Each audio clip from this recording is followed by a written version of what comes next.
नमस्कार दोस्तों, स्वागत है आपका हमारे चैनल स्टडी हॉल में। जी हाँ दोस्तों, आज हम लेकर आए हैं आपके लिए बाल विकास के most MP question 30 plus EVS से संबंधित मोस्ट एमपी 30 क्वेश्चन। दोस्तों ये सभी क्वेश्चन पहले भी एग्जाम में पूछे जा चुके हैं। जी हाँ दोस्तों, बहुत ही इंपॉर्टेंट क्वेश्चन होंगे, तो वीडियो को अंत तक जरूर देखिएगा। और दोस्तों इसी प्रकार की वीडियो पाने के लिए चैनल को सब्सक्राइब करें और बेल आइकन पर प्रेस करें ताकि लगातार आपको वीडियो की नोटिफिकेशन मिलती रहे। और दोस्तों वीडियो को अंत तक देखिएगा और अगर वीडियो पसंद आए तो प्लीज़ वीडियो को लाइक और शेयर जरूर कीजिएगा। चलिए देखते हैं आज का पहला प्रश्न क्या है बाल विकास एवं शिक्षा शास्त्र से। पूरे क्वेश्चन दोस्तों इंपॉर्टेंट होने वाले हैं आज। इनमें से कौन सा कारक शैक्षिक पिछड़ेपन का कारण नहीं है? आपको बताना है दोस्तों, ए बी सी डी में से वह कौन सा कारक है जो शैक्षिक पिछड़ेपन के कारण के अंतर्गत नहीं आता है। परिवार की गरीब सामाजिक आर्थिक स्थिति, विद्यालय का खराब शैक्षिक वातावरण, परिवार का व्यवसाय या परिवार का खराब भावनात्मक वातावरण। तो दोस्तों जो शैक्षिक पिछड़ेपन के कारण के अंतर्गत नहीं आएगा वो होगा आपका परिवार का व्यवसाय। कौन सा होगा? ऑप्शन नंबर सी, परिवार का व्यवसाय जो है वो शैक्षिक पिछड़ेपन के कारण का अंतर्गत नहीं आएगा। बाकी ए बी और डी जो है ये तीनों ही आपके शैक्षिक पिछड़ेपन के अंतर्गत आएंगे। नेक्स्ट क्वेश्चन देखते हैं। वह बालक जो अपनी कालानुक्रमिक आयु के बालकों की तुलना में शैक्षिक कमी को दर्शाता है उसे क्या कहते हैं? प्रतिभाशाली बालक, पिछड़ा बालक, असाधारण बालक या इनमें से कोई नहीं। तो दोस्तों वह बालक जो अपनी कालानुक्रमिक या अपने बराबर के जो आयु उसके बराबर के आयु के जो बालक रहते हैं उनकी तुलना में शैक्षिक कमी को दर्शाता है, तो ऐसे बालक को कहा जाता है पिछड़ा बालक। क्या कहा जाएगा दोस्त? पिछड़ा बालक कहा जाएगा। तो आपका आंसर हो जाएगा ऑप्शन नंबर बी, पिछड़ा बालक। चलिए नेक्स्ट क्वेश्चन देखते हैं। क्वेश्चन नंबर 3 है, किसने कहा कि सृजनात्मकता मनुष्य के मस्तिष्क की वह शक्ति है जिससे वह संबंधों के रूपांतरण द्वारा नई सामग्री का सृजन करता है जिससे नए सहसंबंध उत्पन्न होते हैं? दोस्तों आपको बताना है कि यह कथन किसके द्वारा कथित है? स्पीयरमैन, स्किनर, बॉर्लेट या लेविन? तो दोस्तों यह कथन जिसके द्वारा दिया गया है वो है आपके स्पीयरमैन के द्वारा। किसके द्वारा दिया गया है? स्पीयरमैन के द्वारा दिया गया। तो याद रखिएगा ऑप्शन नंबर ए आपका आंसर होगा। नेक्स्ट क्वेश्चन क्यों चलते हैं। आईपीसी का अर्थ है, आपको बताना है दोस्तों कि आईपीसी का अर्थ क्या है। काफ़ी बार एग्जाम में ये क्वेश्चन देखा जाता है। Indian postal code, Indian panel code, Indian public code या इनमें से कोई नहीं। तो दोस्तों जो आईपीसी का जो अर्थ होता है वो होता है इंडियन पैनल कोड। याद रखिएगा इंडियन पैनल कोड आईपीसी का अर्थ होता है। नेक्स्ट क्वेश्चन देखते हैं। वह स्मरण शक्ति जिसके द्वारा याद की गई सामग्री को बिना किसी जोड़ तोड़ के ठीक उसी रूप में पुनः पेश किया जा सके उसे क्या कहते हैं? पूरी स्मरण शक्ति, रटने की स्मरण शक्ति, श्रेष्ठ स्मरण शक्ति या ये सभी? तो दोस्तों वह स्मरण शक्ति जिसके द्वारा याद की गई जो सामग्री होती है उसे बिना किसी जोड़ तोड़ के उसी रूप में पेश किया जाना वो कहलाता है इस रटने की स्मरण शक्ति। याद रखिएगा रटने की स्मरण शक्ति के अंतर्गत आता है। नेक्स्ट क्वेश्चन देखते हैं। अब्राहम मास्लो कौन थे? प्रयोजनवादी, व्यवहारवादी, मानवतावादी या यथार्थवादी? तो दोस्तों जो अब्राहम मास्लो थे वो थे आपके मानवतावादी। कौन थे? मानवतावादी। इसलिए आपका आंसर क्या हो जाएगा? ऑप्शन नंबर सी आपका आंसर होगा। नेक्स्ट क्वेश्चन चलते हैं। क्वेश्चन नंबर 7 है, इनमें से कौन व्यवहारवादी नहीं है? आपको बताना है कि ए बी सी डी में से कौन है जो व्यवहारवादी के अंतर्गत नहीं आते हैं। वॉटसन, स्किनर, पावलाव या लेविन? तो दोस्तों जो लेविन है ये व्यवहारवादी के अंतर्गत नहीं आते हैं। बाकी वॉटसन, स्किनर और पावलाव जो है वो तीनों ही व्यवहारवादी हैं। याद रखिएगा ऑप्शन नंबर डी आपका आंसर होगा लेविन। नेक्स्ट क्वेश्चन देखते हैं। क्वेश्चन नंबर 8 है आज का। जिंदगी की शुरुआत में बच्चा किसके द्वारा निर्देशित होता है? परिपक्वता के द्वारा, सहज ज्ञान के द्वारा, अधिगम के द्वारा या इनमें से कोई नहीं? तो दोस्तों जिंदगी की शुरुआत में जो बच्चा होता है वो एक सहज ज्ञान के द्वारा निर्देशित होता है। याद रखिएगा ऑप्शन नंबर बी आपका आंसर होगा, सहज ज्ञान के द्वारा निर्देशित होता है जिंदगी की शुरुआत में एक बच्चा। चलिए नेक्स्ट क्वेश्चन चलते हैं। क्वेश्चन नंबर 9, निर्देश चिकित्सा डायरेक्टिव थेरेपी किसने विकसित की? मोस्ट एमपी क्वेश्चन है दोस्तों, ये क्वेश्चन अक्सर पूछा जाता है। डायरेक्टिव थेरेपी और नॉन डायरेक्टिव थेरेपी दोनों से क्वेश्चन बनते हैं। तो यहाँ पूछा गया दोस्तों कि निर्देश चिकित्सा किसने विकसित की? कार्ल रोजर ने, इलिस ने, स्किनर ने या इनमें से कोई नहीं? तो दोस्तों जो निर्देश चिकित्सा या डायरेक्टिव थेरेपी जिसने विकसित की है वो की है आपके पैट्रिक ने। किसने की है? पैट्रिक ने। इसलिए आपका आंसर क्या हो जाएगा यहाँ? इनमें से कोई नहीं। जी हाँ दोस्तों, निर्देश चिकित्सा जो है वो व्यवहारवादी तकनीक पर आधारित एक पद्धति है जिसका विकास पैट्रिक के द्वारा किया गया है। और दोस्तों यहीं पर अगर नॉन डायरेक्टिव थेरेपी पूछा जाता है तो कार्ल रोजर आपका आंसर होता है। याद रखिएगा नेक्स्ट क्वेश्चन देखते हैं, मनोविश्लेषणात्मक परामर्श उपागम किसने शुरू किया? एडलर ने, जंग ने, फ्रायड ने, या इनमें से कोई नहीं? तो दोस्तों जिन्होंने मनोविश्लेषणात्मक परामर्श उपागम शुरू किया है वो किया था फ्रायड ने। किसने किया? फ्रायड ने किया, याद रखिएगा, ये भी बहुत इंपॉर्टेंट क्वेश्चन एग्जाम की दृष्टि से।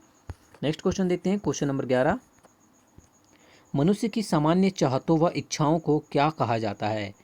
अभिप्रेरक कहा जाता है, आवश्यकता कहा जाता है, अंतर्नाद कहा जाता है, या इनमें से कोई नहीं? तो दोस्तों जी मनुष्य की जो सामान्य चाहत व इच्छाएं होती है उनको क्या कहा जाता है? उनको कहा जाता है आवश्यकता। याद रखिएगा, क्या कहा जाता है? उनको आवश्यकता कहा जाता है। नेक्स्ट क्वेश्चन देखते हैं, मास्लो के पदानुक्रम में अंतिम चरण को क्या कहा जाता है? सम्मान की जरूरत, सुरक्षा की जरूरत, शारीरिक जरूरत, या आत्मबोध? तो दोस्तों मास्लो के पदानुक्रम में अंतिम चरण को क्या कहा जाता है? सुरक्षा की जरूरत। याद रखिएगा, क्या कहा जाता है? सुरक्षा की जरूरत कहा जाता है। तो ऑप्शन नंबर बी आपका आंसर होगा। चलिए नेक्स्ट क्वेश्चन की ओर चलते हैं। क्वेश्चन नंबर 13 है, वह प्रक्रिया जिसमें व्यक्ति उसके स्वयं के प्रयासों के द्वारा अपनी क्षमताओं को पहचानता है वह उनको विकसित करता है ताकि वह वातावरण में समायोजित हो सके। मार्गदर्शन, परामर्श, अभिप्रेरणा, या इनमें से कोई नहीं? दोस्तों आपका आंसर होगा मार्गदर्शन। वो कौन सी प्रक्रिया है? मार्गदर्शन। याद रखिएगा, ऑप्शन नंबर ए आपका आंसर होगा।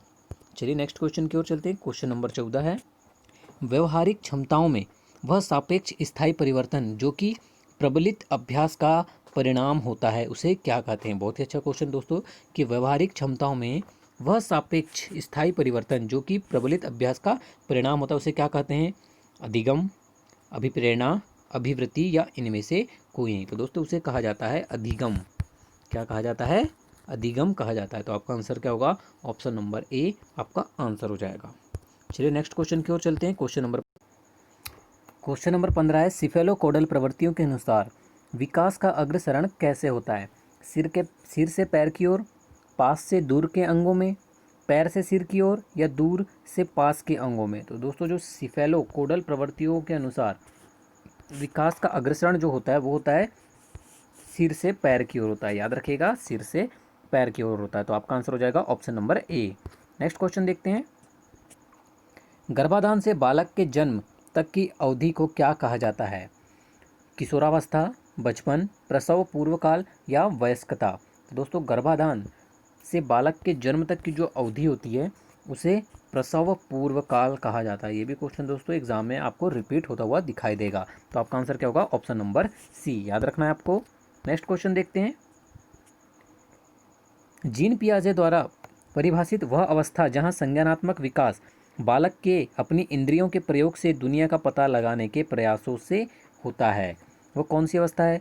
ज्ञानेंद्रिय अवस्था, पूर्व परिचालन अवस्था, ठोस अवस्था, या इनमें से कोई नहीं? तो दोस्तों वो कौन सी अवस्था है जीन पियाजे के अनुसार?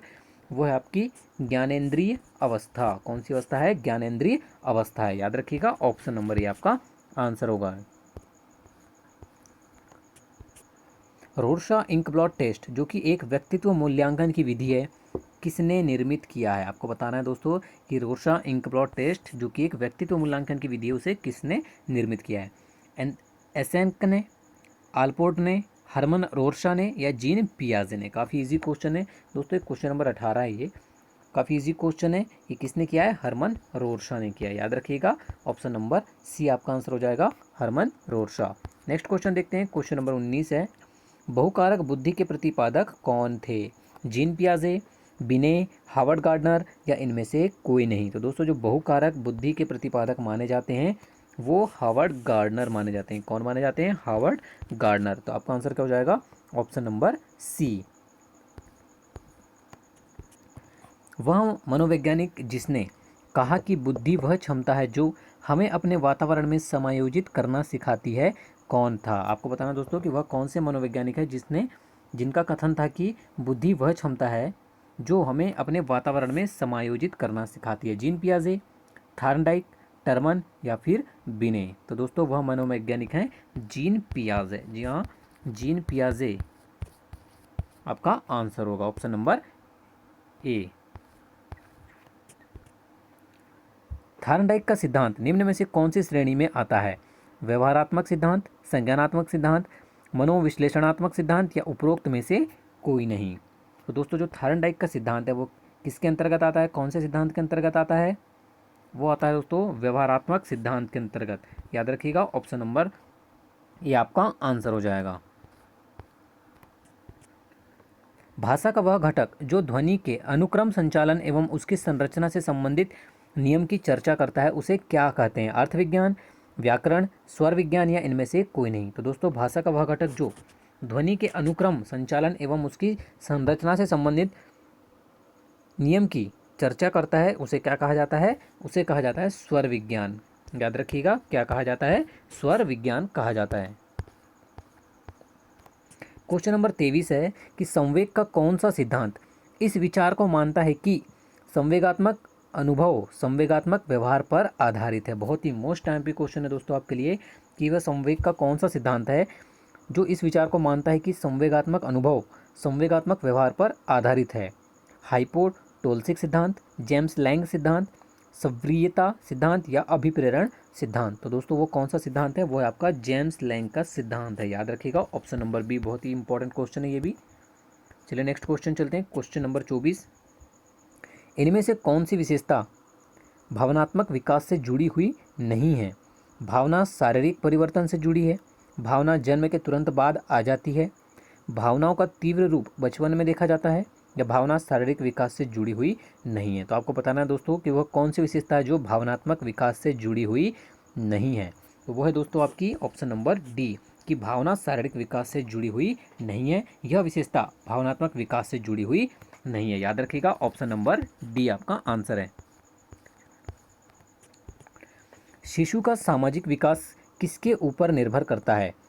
दूसरों से बातचीत करने के अवसर पर, बच्चे को दिखाए गए प्यार व स्नेह पर, वह सीमा जहाँ तक बालक दूसरों का ध्यान आकर्षित करने में सक्षम हो वहाँ तक, या उपरोक्त सभी? तो दोस्तों जो शिशु का सामाजिक विकास निर्भर करता है वो करता है दूसरों से बातचीत करने के अवसर पर भी, बच्चों को दिखाए गए प्यार व स्नेह पर भी, तथा वह सीमा जहाँ तक बालक दूसरों का ध्यान आकर्षित करने में सक्षम हो वहाँ तक भी। तो दोस्तों आपका आंसर हो जाएगा ऑप्शन नंबर डी, उपरोक्त सभी।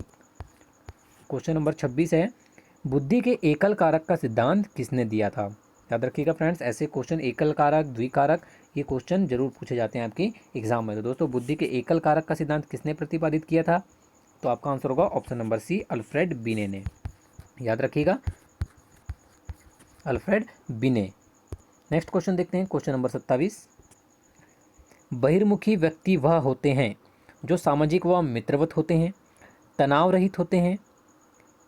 सी ए और बी दोनों है, ए और बी दोनों या उपरोक्त में से कोई नहीं। तो दोस्तों बहिर्मुखी व्यक्ति वो होते हैं जो सामाजिक व मित्रवत भी होते हैं और जो तनाव रहित भी होते हैं। तो आपका आंसर हो जाएगा ऑप्शन नंबर सी, ए व बी दोनों। नेक्स्ट क्वेश्चन देखते हैं। क्वेश्चन नंबर 28, समाज मिति विधि में सुपरस्टार कौन होता है? जिस व्यक्ति को अधिकतम लोग पसंद करें, जिसे बहुयुग्मों द्वारा चुना जाए, ए और बी दोनों या उपरोक्त में से कोई नहीं। तो दोस्तों समाज मिति विधि में सुपरस्टार वह होता है जिस व्यक्ति को अधिकतम लोग पसंद करें। जी हाँ, आपका आंसर हो जाएगा ऑप्शन नंबर ए, जिस व्यक्ति को अधिकतम लोग पसंद करते हैं वही समाज मिति विधि में सुपरस्टार होता है। नेक्स्ट क्वेश्चन देखते हैं। क्वेश्चन नंबर 29 है, जंग द्वारा सर्वप्रथम व्यक्तित्व के आकलन के लिए शब्द संघ परीक्षण कब बनाया गया? बहुत ही इंपॉर्टेंट क्वेश्चन है दोस्तों, आपको बताना है कि जंग द्वारा सर्वप्रथम व्यक्तित्व के आकलन के लिए शब्द संघ परीक्षण कब बनाया गया? 1912, 1922, 1848 या 1910? तो दोस्तों संघ परीक्षण शब्द कब बनाया गया है? वो बनाया गया है आपका सन 1910 में। याद रखिएगा, 1910 में बनाया गया है। नेक्स्ट क्वेश्चन, व्यक्ति में वे विभिन्नताएं जिससे वह कद, वजन, त्वचा का रंग, आँखों व बालों का रंग, पैर आदि से दूसरे से अलग होते हैं, वह कौन सा भेद है?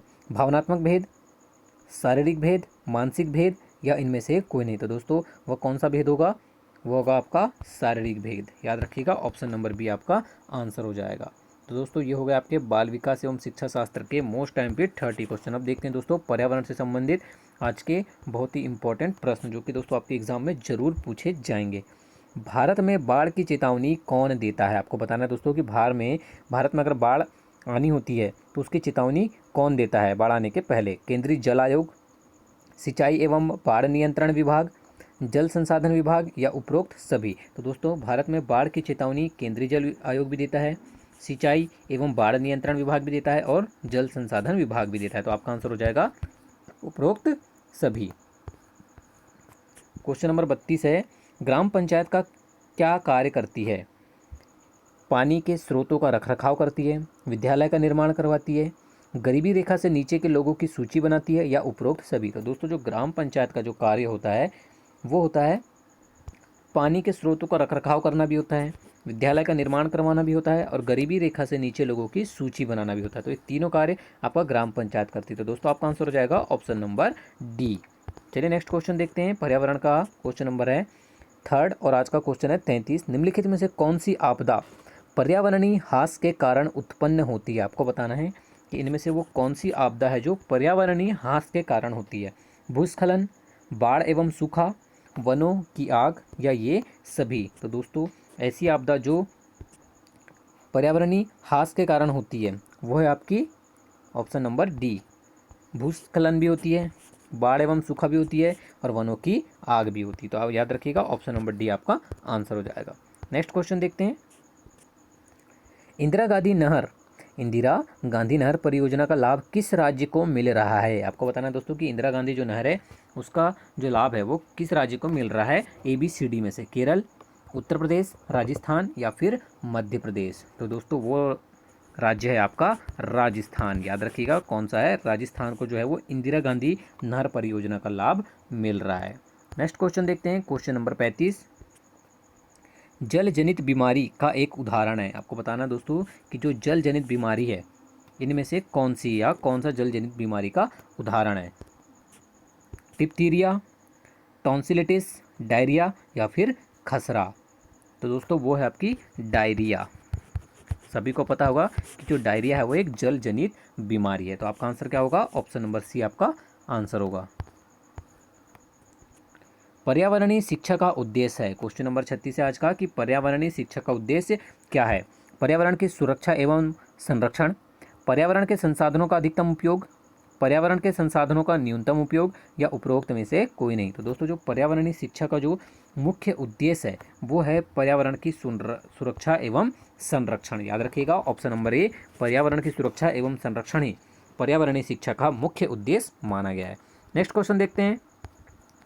क्वेश्चन नंबर 37 है आज का कि निम्नलिखित प्रतियोगिताओं में किसका संबंध पर्यावरण के प्रति जागरूकता बढ़ाने से? मोस्ट एमपी क्वेश्चन है दोस्तों आज का कि निम्नलिखित में से वो कौन सी प्रतियोगिता है जिसका संबंध पर्यावरण के प्रति जागरूकता बढ़ाने से है? ग्रीन ओलंपियाड, वन महोत्सव, पर्यावरण प्रदर्शनी या पर्यावरण दिवस? तो दोस्तों वह प्रतियोगिता कौन सी है? वो है आपकी option number A, green olympiad. याद रखिएगा option number a most MP question है। जो ग्रीन ओलंपियाड जो प्रतियोगिता होती है उसका संबंध पर्यावरण के प्रति लोगों में जागरूकता बढ़ाने से है। चलिए क्वेश्चन नंबर 38 देखते हैं। पर्यावरण दिवस प्रतिवर्ष किस दिन मनाया जाता है? बहुत बार एग्जाम में पूछा जाता है दोस्तों, बहुत ही इंपॉर्टेंट बट इजी क्वेश्चन है। सभी को पता है कि 5 जून को पर्यावरण दिवस मनाया जाता है। नेक्स्ट क्वेश्चन देखते हैं। विद्यालय किस रणनीति द्वारा विद्यार्थियों के दिलो दिमाग में पर्यावरण के प्रति जागरूकता पैदा कर सकते हैं? खेलकूद द्वारा, पाठ्यक्रम एवं पाठ्य सहगामी क्रियाओं द्वारा, परीक्षाओं द्वारा या इनमें से कोई नहीं? तो दोस्तों विद्यालय जिस रणनीति के द्वारा विद्यार्थियों के दिलो दिमाग में पर्यावरण के प्रति जागरूकता पैदा कर सकते हैं वो कर सकते हैं पाठ्यक्रम एवं पाठ्य सहगामी क्रियाओं द्वारा। किसके द्वारा कर सकते हैं? पाठ्यक्रम एवं पाठ्य सहगामी क्रियाओं के द्वारा जो है बच्चों के दिलो दिमाग में पर्यावरण के प्रति जागरूकता पैदा कर सकते हैं। नेक्स्ट क्वेश्चन देखते हैं। क्वेश्चन नंबर 40 आज का, भारतीय संविधान द्वारा प्रदत्त मौलिक अधिकारों का मुख्य उद्देश्य क्या है? बच्चों का संपूर्ण विकास, पुरुषों का संपूर्ण विकास, महिला सशक्तिकरण, नागरिकों के व्यक्तित्व का संपूर्ण विकास? तो दोस्तों जो भारतीय संविधान के प्रदत्त मौलिक अधिकार हैं उसका जो मुख्य उद्देश्य है वो क्या है? नागरिकों के व्यक्तित्व का संपूर्ण विकास। बहुत ही इंपॉर्टेंट क्वेश्चन है दोस्तों, एग्जाम में जरूर पूछा जा सकता है क्वेश्चन, याद रखिएगा।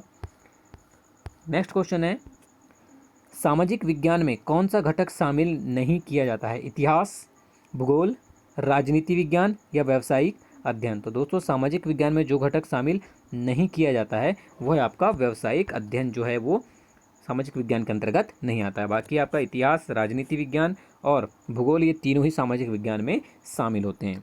नेक्स्ट क्वेश्चन देखते हैं, क्वेश्चन नंबर 42 है आज का। पाठ्यक्रम का वह क्षेत्र जिसका परीक्षण अंकों द्वारा नहीं किया जा सकता, स्वास्थ्य, योग, संगीत या फिर ये सभी। तो दोस्तों पाठ्यक्रम का वह क्षेत्र जिसका परीक्षण अंकों के द्वारा नहीं किया जा सकता है वह आपका स्वास्थ्य भी है, योग भी है और संगीत भी है। ये तीनों ही आपके इनका परीक्षण जो है वो अंकों के द्वारा नहीं किया जा सकता। तो आपका आंसर क्या होगा? Option number D. निम्नलिखित में से कौन सी पर्यावरण की समस्या नहीं है? जल की बर्बादी, जल का संरक्षण, वनों का विकास, भूमि अपरदन। दोस्तों सभी को पता होगा कि जो जल का संरक्षण है, जल को बचाना, पर्यावरण की समस्या के अंतर्गत नहीं आते हैं। बाकी जल की बर्बादी, वनों का विनाश और भूमि अपरदन ये तीनों ही पर्यावरण की समस्या के कारण है। जल का संरक्षण इसके अंतर्गत नहीं आएगा। नेक्स्ट क्वेश्चन देखते हैं, क्वेश्चन नंबर 44। इनमें से कौन सा पर्यावरण की शिक्षा का सिद्धांत नहीं है? आपको बताना है दोस्तों कि 4 ऑप्शन में से पर्यावरण की जो शिक्षा है उसका सिद्धांत के अंतर्गत नहीं आता है। पर्यावरण की शिक्षा में सबको शामिल किया जाए, पर्यावरण शिक्षा जीवन पर्यंत नहीं दी जानी चाहिए, पर्यावरण शिक्षा संपूर्ण विकास एवं समग्र के लिए होना चाहिए, पर्यावरण शिक्षा सामाजिक एवं आर्थिक उद्देश्य तथा सभी को प्राथमिकता देने के साथ सद्भावपूर्ण होनी चाहिए। दोस्तों आपको बताना है कि ABCD में से कौन सा पर्यावरण शिक्षा का सिद्धांत नहीं है। दोस्तों आपका आंसर होगा ऑप्शन नंबर बी कि पर्यावरण शिक्षा जीवन पर्यंत नहीं दी जानी चाहिए। यह पर्यावरण की शिक्षा के सिद्धांत के अंतर्गत नहीं आता है।